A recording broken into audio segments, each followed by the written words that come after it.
Hey everyone, welcome back to Corporate Decoder.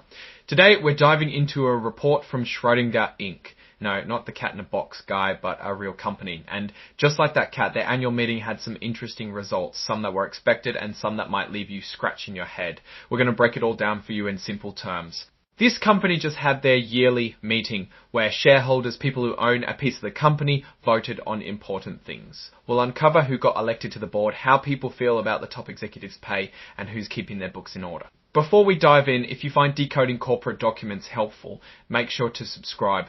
We also have a Discord community linked in the description below where you can discuss these topics further. So, this report is all about what happened at Schrödinger's big annual meeting held back in June, specifically June 18 of 2025. Think of it as a recap of the key decisions made by the company's owners. The report tells us exactly how the votes went down on some very important proposals or formal suggestions. First up, electing directors. These are the people who oversee how the company is run, kind of like the captains of a ship. The shareholders voted on 4 Class 2 directors, meaning they would each serve for 3 years. The people who got the thumbs up were Jeffrey Chodakewicz, Michael Linton, Nancy Thornberry, and Bridget Van Kralingen. Let's look at the numbers. For Jeffrey Chodakewicz, around 44 million shares were cast in favour, while about 633,000 shares voted against. A tiny fraction, around 27,000 shares, abstained, which is like saying, I don't have an opinion. There were also around 7 oat workers who hold shares for their clients, don't vote on certain proposals because they haven't received instructions from their clients. Michael Linton had a bit more opposition. He got about 32 million votes in favour, but over 12 million votes against. The number of abstentions and broker non-votes are the same as with Jeffrey, because all shares were voted in each case. Nancy A. Thornberry's results were very similar to Jeffrey's, around 44 million votes for and 612,000 against. And finally, Bridget Van Kralingen. She had close to 44.2 million shares for and 440,000 shares against.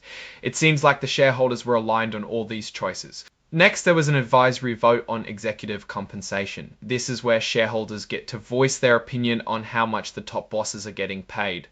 It's non-binding, meaning the company doesn't have to act on it, but it sends a message. The vote broke down like this. Around 41.55 million shares of common stock voted for the compensation packages, while just over 3 million voted against it.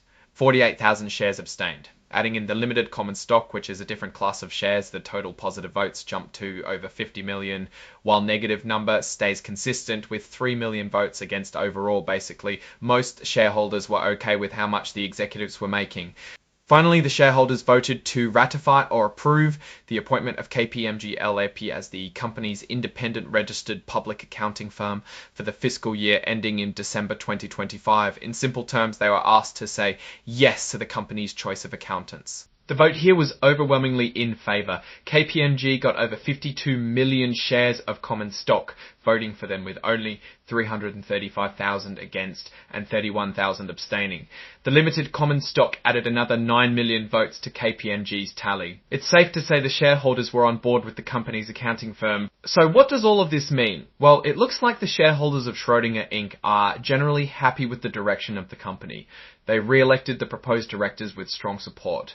They also approved of the executive compensation packages, and they trust the company's choice of accountants. This meeting was a fairly standard affair. There weren't any major surprises or controversies. It shows the company is running smoothly, at least according to its shareholders. Now let's zoom out and look at the bigger picture. Schrödinger, the company, is in the business of computational chemistry. That's a fancy way of saying they use computers to design molecules for drug discovery and materials science.